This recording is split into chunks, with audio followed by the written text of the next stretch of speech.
ces divinités créatrices. Imaginez qu'en 18e dimension, vous obliquiez 3%.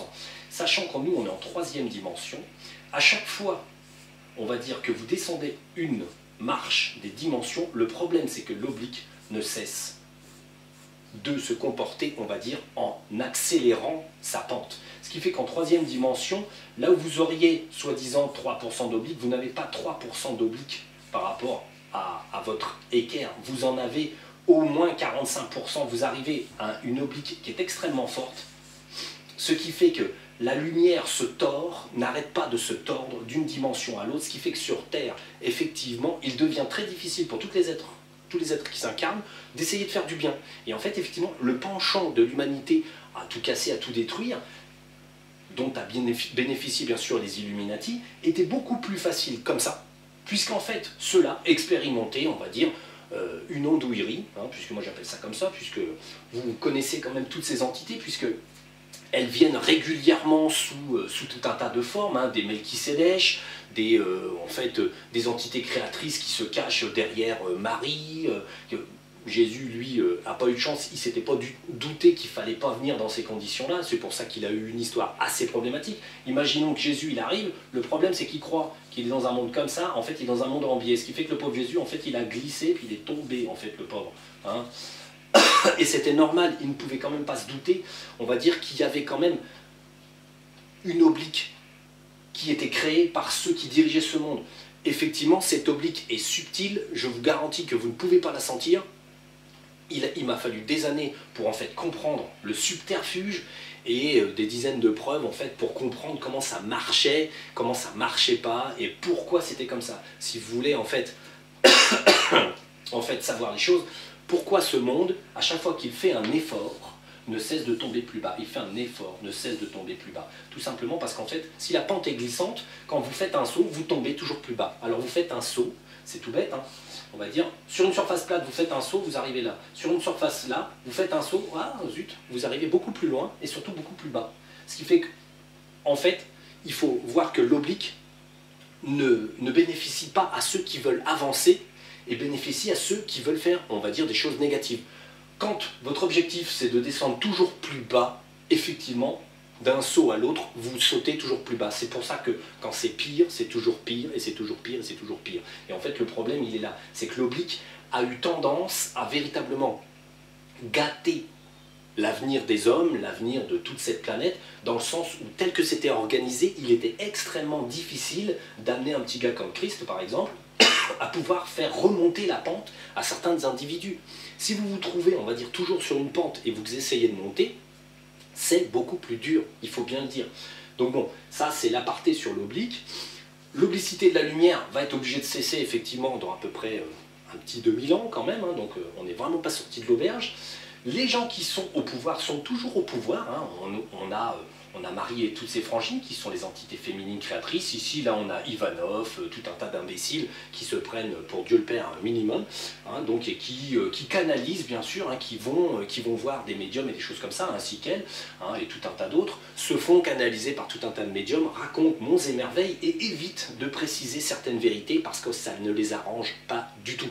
Ils ont envie que vous continuiez de les prendre pour Dieu le Père, Dieu la Mère, Dieu tout ce que vous voulez, et en fait de façon à ce que l'énergie continue de circuler vers eux, mais surtout pas vers le Créateur. Puisqu'en fait là, ça embêterait ces messieurs-dames que par exemple, on reconnaisse Lucifer comme véritablement celui qui était venu apporter la lumière parce que ça commençait à pencher. Ceci dit, Lucifer, donc dans sa grande patience, s'incarne sur Terre. On va regarder, je vais juste vous faire, pour que vous compreniez, véritablement le nombre. Alors là, je me réfère à la science, hein, puisque là, ça va être très simple. Hein. C'est pour que vous compreniez ce que les gens qui créent, on va dire dans notre petit coin à nous, sont une infime partie du tout. C'est très très simple. Alors là, c'est juste un petit Science et Vie Junior, hein, quelque chose comme ça. Je ne sais pas si c'est... Non, c'est Science et Vie tout court. Donc, on ne fait pas de pub, hein, mais bon. Ici, en fait, c'est surtout, ce que vous compreniez, c'est le nombre, véritablement, de vies, le nombre de vies dans rien que cet univers. Hein. Donc, l'univers local. Alors là, d'après eux, alors notre système solaire, hop là, c'est, allez, on copie, hein, c'est 0,02 années-lumière. Nous, on va dire, notre petit coin ridicule à nous, le nuage stellaire local, c'est le petit nuage dans lequel on bricole, c'est 30 années-lumière. Années-lumière, ok. Et dans ces mondes-là, ils estiment qu'on a à peu près 150 planètes habitables. Donc, sachant que c'est quand même des scientifiques qui ont pondu les chiffres, on va dire, c'est quand même des gens très pessimistes, hein, c'est pas des optimistes. Hein. Donc après, dans le bras d'Orion, là on sort même pas de la galaxie, dans le bras d'Orion, on est quand même, ne nous trompons pas, à 5000 années-lumière, tac. Et là, on va dire, le nombre de planètes, on va dire, habitables, est de 250 millions. Là, on estime donc 5000 années-lumière, vous voyez, ça ne doit pas prendre 5 minutes. Là, juste notre galaxie, hein, donc ce qu'ils appellent la Voie lactée, donc juste notre galaxie, elle fait 80 000 années-lumière. Tac. Là, juste dans notre galaxie, ils voient à peu près 80 milliards. Donc, milliards. Ils voient 80 milliards de mondes habitables, tout en sachant que nos scientifiques ne sont absolument pas très très optimistes. Donc, 80 milliards. Ensuite, si on sort un peu de juste notre galaxie, le petit coin où on héberge notre galaxie, ce qu'ils appellent le super amas de la Vierge. Donc le super amas de la Vierge, on est... Alors là, on est à 100 millions d'années-lumière. Ce qui fait qu'en fait, là, on n'est même pas... On est juste... On a quelques galaxies autour. Hein, bon, il y en a quand même un bon nombre. On est quelques galaxies autour. Là, on est autour de 80 000 milliards de mondes habitables. Et ensuite, sur notre univers, qu'il quantifie à peu près, qui quantifie à 14 années-lumière, donc là, 14, alors là, c'est pas 14 années-lumière, hein, c'est 14 milliards d'années-lumière, donc d'années-lumière, hein, on abrège, hein, parce que sinon on va remplir la page en écrivant les choses, et là, il quantifie en termes de monde habitable 10 000, alors on a 10 000 milliards, alors 10 000 milliards, 2 milliards. Et ça, c'est les scientifiques qui le disent, sachant que par contre, ce qu'ils disent pas, c'est que là, on a notre univers local, alors eux, ils le mettent dans un cube, hein, parce que bon, en fait, il faut rationaliser les choses pour nos scientifiques. Alors bon, si vous mettez l'univers dans un cube, vous êtes embêté quand même, parce que vous avez un tout petit problème, c'est que vous définissez une forme qui est censée être infinie. Donc là, il fait 14 années-lumière. On va reprendre une tradition métaphysique assez simple, c'est l'arbre du côté de nos amis les Vikings. Hein. Donc eux, ils voient l'arbre, effectivement, puisqu'en fait, ils voient à peu près un arbre, et bon, c'est une forme, en fait, si vous prenez les branches de l'arbre en haut, les racines en bas, c'est le signe de l'infini. Donc eux, dans les univers, puisque nous ne sommes pas, il n'y a pas qu'un seul univers, hein. Donc en fait, comme il n'y a pas qu'un seul univers de 14 années-lumière, 14 milliards d'années-lumière, en fait, il y en a 7, nous vivons dans un multi-univers, donc en fait, celui-ci, on va dire, si on devait les agglutiner, on va dire, vous en avez 7, vous pouvez les mettre dans des formes quelconques, géométriques, hein, en séphirote ou pas, on s'en fout, mais disons que ces univers se juxtaposent, après on ne se posera pas la question dans quoi ils reposent. Mais bon, disons que moi ce que je pense, c'est que les univers sont en expansion, comme on le sait de toute façon en termes de science, et qu'en fait, ces univers ne cesseront de croître, sachant si est-ce qu'ils vont ou pas se reconcentrer à un moment donné, ça on verra bien, hein, si un de ces quatre. Donc bon, l'idée c'est qu'en fait, il n'y a pas qu'un seul univers de 14 années-lumière, il y en a beaucoup plus, il y en a 7. Il y a 7 multi-univers dans lesquels en fait on peut bien sûr voyager aussi.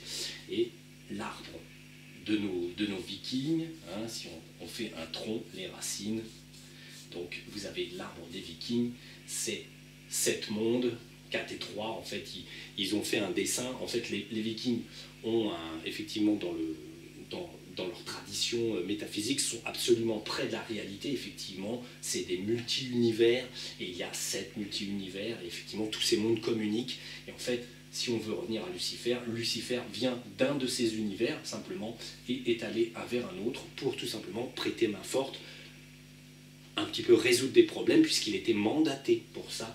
Malheureusement, en fait, on en a profité pour en faire un être, on va dire, démoniaque, et c'était à dessein, dans le sens où c'était... Évidemment, l'idée, c'était quand même de créer, on va dire, un point de repère dans l'espace et le temps pour justifier véritablement de quelque chose de mal.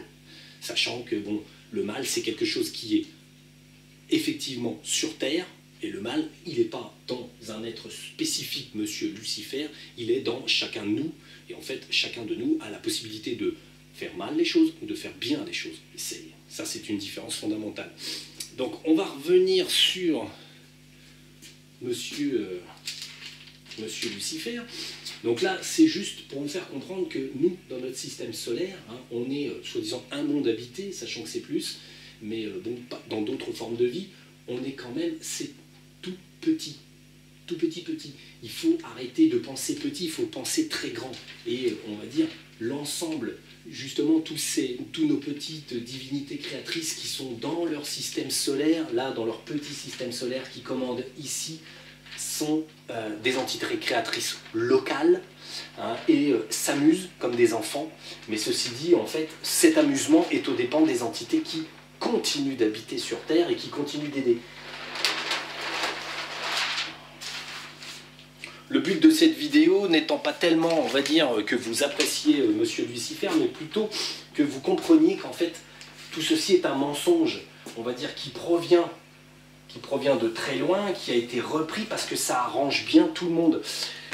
Dans le domaine des mensonges qui, justement, sont à l'inverse, d'un côté, on a monsieur Lucifer, qui porte la lumière, véritablement, et sans discussion. Ensuite, par contre, on a des mots qui ont été inventés. Parce qu'en fait, pendant que Lucifer en fait, s'incarne sur Terre, il s'incarne, lui, alors, sachant que Lucifer s'est incarné, effectivement, comme le Vatican le soupçonne, s'est incarné dans des rois, s'est incarné dans des mendiants, s'est incarné partout et tout le temps. Et pendant 350 000 ans, Lucifer s'est incarné sur Terre, a continué de venir, et venir, et venir, occupant des postes et des tâches différentes. Le seul but de cette entité, ainsi que tous ceux qui, toutes les personnes qui étaient avec lui, on va dire tous les anges qui ont préféré, on va dire, repartir du côté de la lumière du Père, tout simplement, se sont aussi incarnés pour rendre service. Puisqu'en fait, eux, ils avaient conscience qu'un jour, de toute façon, ils sortiraient de l'oblicité de la lumière, on sortirait de l'enfermement, et qu'en fait, on ferait renaître la lumière correcte, bien droite et bien d'équerre sur Terre.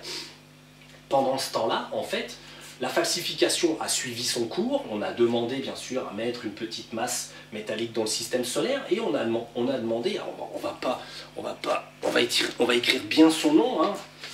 Alors on a demandé en opposition à Yal des Baot. Alors Yal des Baot, c'est qui? Bah, c'est un gars, hop, on a le soleil ici. Le soleil est le dépositaire sur un système solaire de, on va dire, d'une certaine énergie. En fait, on y met dans le soleil, puisque ici nous avons Gaïa, hein. Nous avons Gaïa qui habite sur Terre, n'est-ce pas, qui est au centre de cette Terre, dans un cristal géant. On a dans le soleil des entités qui s'abritent et qui distribue la vie d'une certaine manière. Le soleil est comparable à un transformateur, le soleil reçoit l'énergie centrale du Père, hein, donc de la source, et transforme cette énergie. Alors pour nous, bah, c'est de l'énergie de chaleur en 3e dimension, hein. On a le soleil nous envoie ses rayons, ça nous fait de l'énergie, ça nous fait... bon, les panneaux solaires sont une forme d'énergie qui sont collectées, la chaleur, la lumière, donc le photon. On a bien sûr des protons qui traversent bien sûr la planète Terre et tout le bazar. En fait, précédemment, avant la falsification, on a à l'intérieur Marie, on peut avoir une entité qui dirige le Soleil et qui fait que le système solaire suit les directives de l'univers. Ensuite, on embauche Yaldabaoth, il se plante dans le Soleil, et en fait, donc, qu'est-ce qu'il fait? Il ne faut pas oublier que M. Yaldabaoth se plante en 18e dimension, puisque le Soleil, quand même, vit en 18e dimension au tout départ, et collecte une énergie qui vient de plus haut que la 18e dimension. Donc Yaldabaoth, c'est quand même une entité qui va de la 18e dimension, qui distribue une lumière obliquée jusqu'en 3e, 2e et 1re dimension. Donc c'est pas une entité naine, c'est pas le petit diablotin avec sa fourche, des choses comme ça. C'est une entité, on va dire, qui vit en 18e dimension, mais qui choisit de faire des choses de traviole. Hein, donc c'est pour vous dire que les choses vont de traviole quand même assez loin, on va dire, dans les dimensions.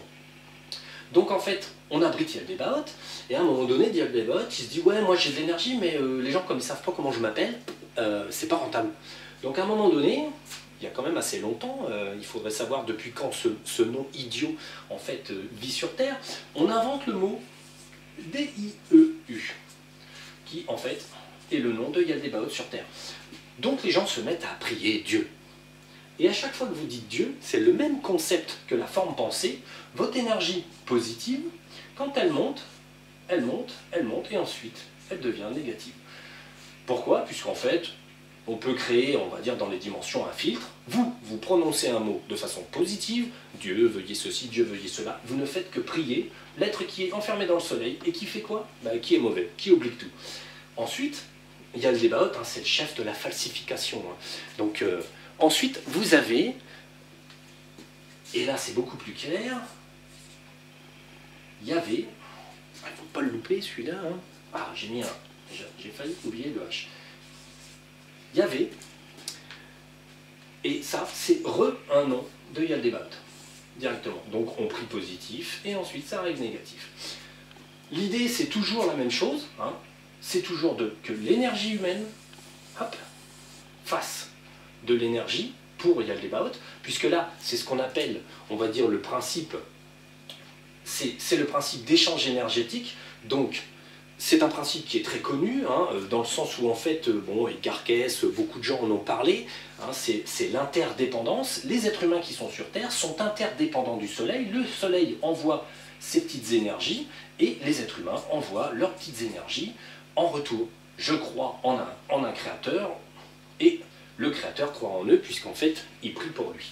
Donc, l'idée, c'est qu'en fait, le mot Dieu, D-I-E-U, comme le mot God, hein, en anglais, qui donne chien à l'envers, ça fait beaucoup marrer les Anglais et tous les Américains. Ceci dit, en fait, tous ces mots sont des mots falsifiés.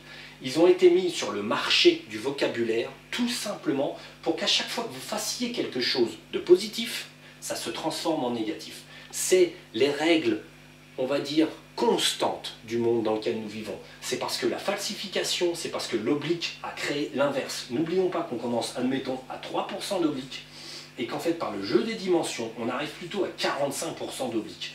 Donc en fait, l'oblique est tel que sur Terre, vous n'avez pas le choix, vous êtes sur une pente glissante. Une pente à 45, quand même, c'est une pente comme ça. Hein. Donc quand vous faites le moindre geste, vous tombez direct. Vous n'avez pas le choix. Une toiture à 45 degrés, je vous assure qu'il ne faut pas faire l'idiot dessus, vous risquez de tomber. Donc, le problème que vous avez, c'est qu'il faut bien comprendre que vous êtes dans un monde qui est manipulé depuis la base, et ce n'est pas les gars du Vatican qui vont vous dire comment c'est manipulé, parce que leur mémoire s'arrête, la mémoire du Vatican, les écrits, les choses comme ça, s'arrêtent à 10 000 ans à peu près, quoi. Ils ont 10 000 ans d'histoire, là, dans leur cave, ils ont... on va dire les Illuminati, comme la Kabbale, les choses comme ça, ne sont absolument pas conscients de qui est Lucifer réellement. Ils n'en savent strictement rien. On va dire, on leur a dit, ils ont fini par faire tellement des on-dit et des on-dit, ils croient à quelque chose qui n'existe même plus, et en fait, ils n'en sont même plus conscients. C'est ça le pire. Ils suivent une religion qu'ils ont inventée de toutes pièces, et ils ne savent même plus qui a inventé quoi, et pourtant ils continuent d'y croire. c'est l'absolu, on va dire, foutre bordel dans leur truc. Et le pire, c'est qu'ils continuent d'y croire. C'est là-dessus que reposent les religions. Plus vous croyez à une ânerie, plus celle-ci peut continuer d'exister. Si on cesse de dire certaines choses, si par exemple dans le monde, du jour au lendemain, on n'utilise plus ce mot-là, l'énergie qui se transférait à Yaldabaoth, alors il paraît que Yaldabaoth a été viré du soleil il y a quelques années, là, puisqu'on est en fin de falsification, enfin on est en début d'amélioration. Et alors, Yaldabaoth est viré, hein, bon, parce que bon voilà, il a fini son travail, et il paraît qu'en fait on a Marie, je crois qu'il y a Jésus et puis Michael. Donc on a 3 intervenants dans le soleil, là, qui se partagent la fête au soleil. Alors, sachant que Marie appartient à l'oblique, puisqu'en fait c'est elle qui l'a mise sur pied, puisque c'est son système solaire, entre guillemets, sachant que Michael est un intervenant ange qui n'a pas eu l'air de s'opposer, à l'oblique, donc bon, je suis désolé Michael, hein, mais bon, t'as pas franchement l'air de faire ce qu'il faut pour ce qu'il faut, et on va dire après, le logo solaire, hein, Christ, Michael, machin truc, bon, on sait pas trop qui c'est en ce moment qui fait le con dans le soleil, enfin ça n'a pas l'air brillant non plus, dans le sens où l'oblique continue quand même d'exister, même si soi-disant c'est l'amélioration. Beaucoup de gens croient que c'est l'amélioration, mais en fait il y a énormément de mensonges qui continuent en fait de circuler, hein. Alors, pour la blague, donc ces mots-là sont quand même des mots qui sont l'inverse de ce qu'il veut dire. Un mot beaucoup plus connu, on va dire, au niveau de la blague, c'est Noël. Alors la fête de Noël, le mot Noël n'a pas été inventé il y a si longtemps que ça, mais enfin il existe déjà depuis un petit moment. Alors Noël, on va, hein, c'est très simple, on coupe, no, pas, abstraction, elle. Alors ça c'est de l'hébreu, hein, c'est lumière. Donc le problème c'est qu'à chaque fois que vous dites joyeux Noël, en fait vous faites l'inverse.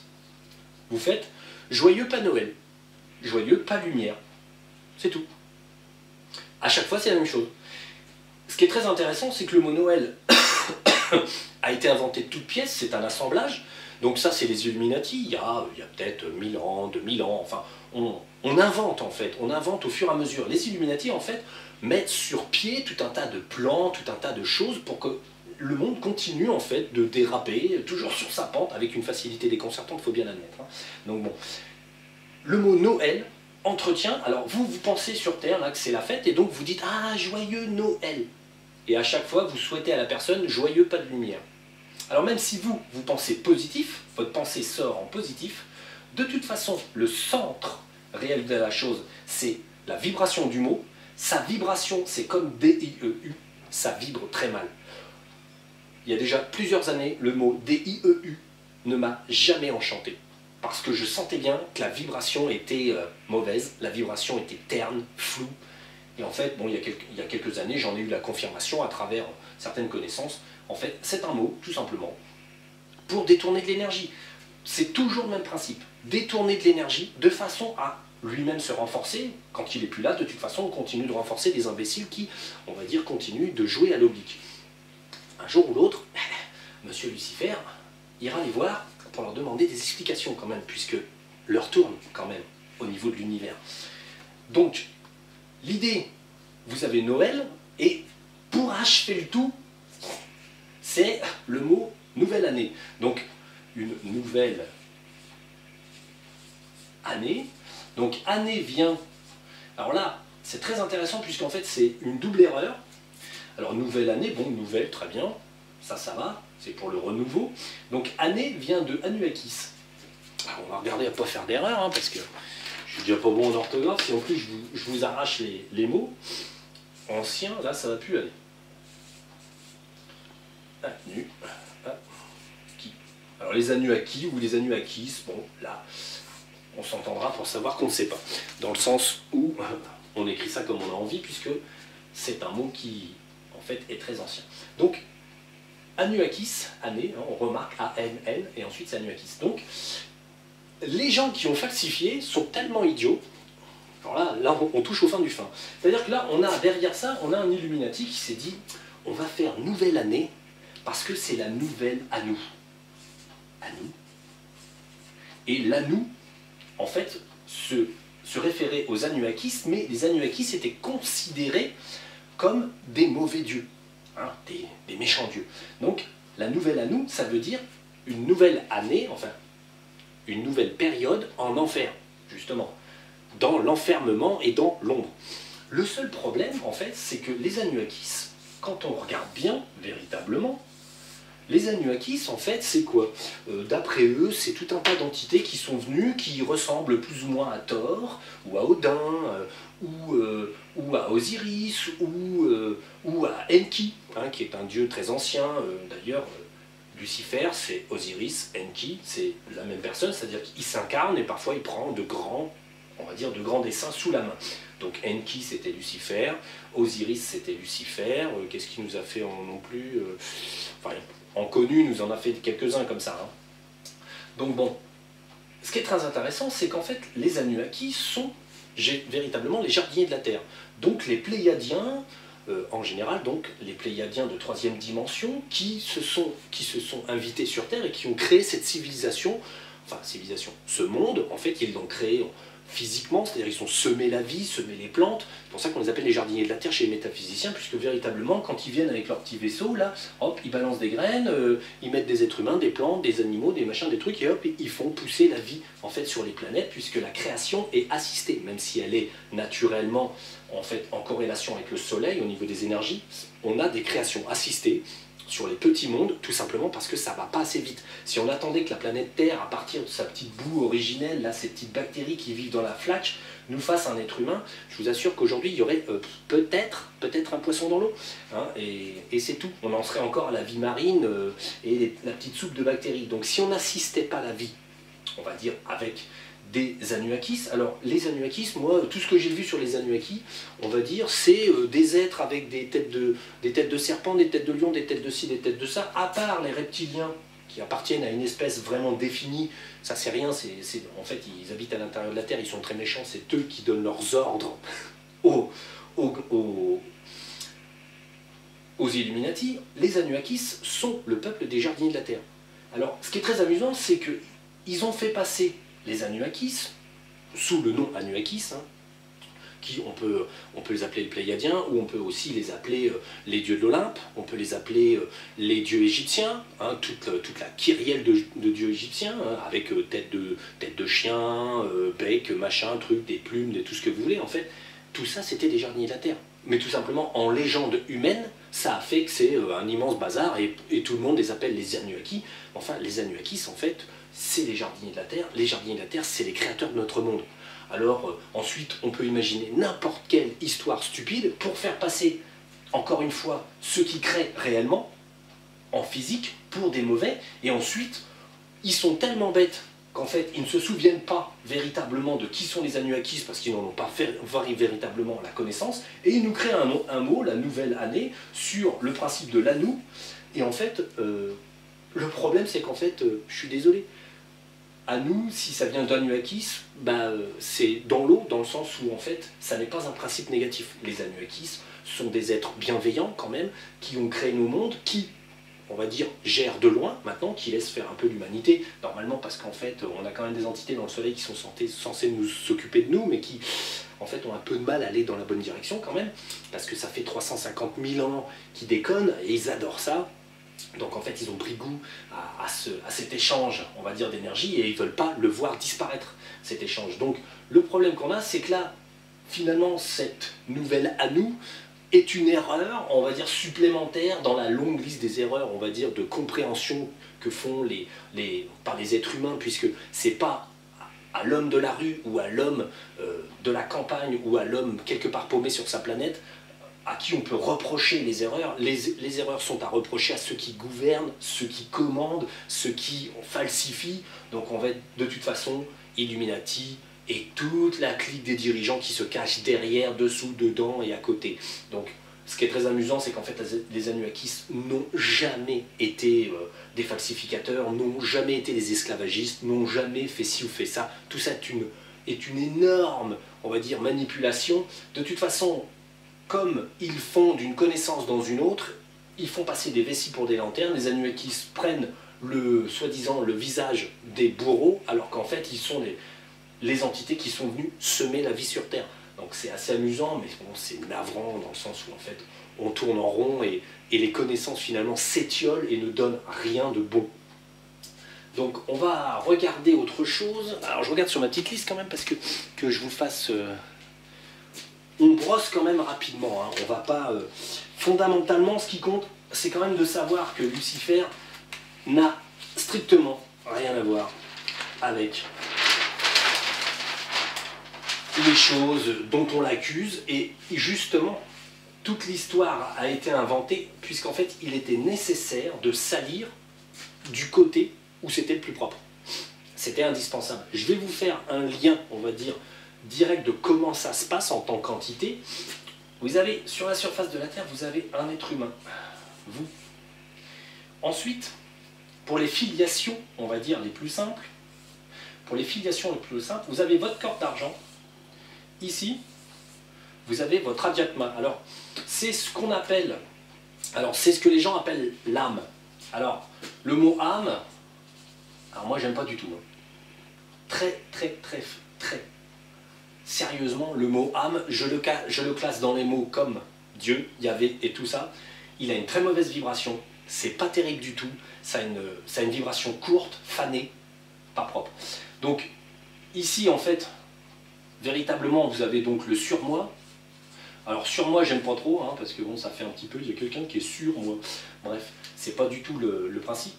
Il faut savoir qu'en fait, véritablement, ici ce qu'on a, c'est notre créateur. Alors quand on dit créateur, c'est tout simplement que l'entité qui est ici est une entité qui possède plusieurs entités. Alors vous êtes une entité, vous n'êtes pas une âme, c'est quelque chose qui est faux. Ça n'est pas une âme, c'est une entité. Vous êtes une entité. Vous avez ici, bloqué ici, là vous avez votre subconscient. Subconscient, je ne sais même plus comment ça s'écrit. Alors. Donc ici vous avez le subconscient, on va dire, lui il détient toute votre mémoire ancienne, toutes vos informations personnelles très anciennes sur les multiples vies. Il interfère ici mais il est rattaché le plus près possible à vous-même. Ensuite ici vous avez surtout, alors moi j'utilise des mots sanscrits puisqu'en fait il n'y a pas de mots sanscrits pour définir, enfin de mots français ou autres pour définir certaines choses précisément, mais en sanskrit il y en a puisque c'est une langue très ancienne et qui est tournée vers la métaphysique. Donc en fait, ici, si vous voulez simplifier la chose, on va dire que vous avez l'atma. Atma ou atman, là, franchement, là, vous pouvez faire ce que vous voulez.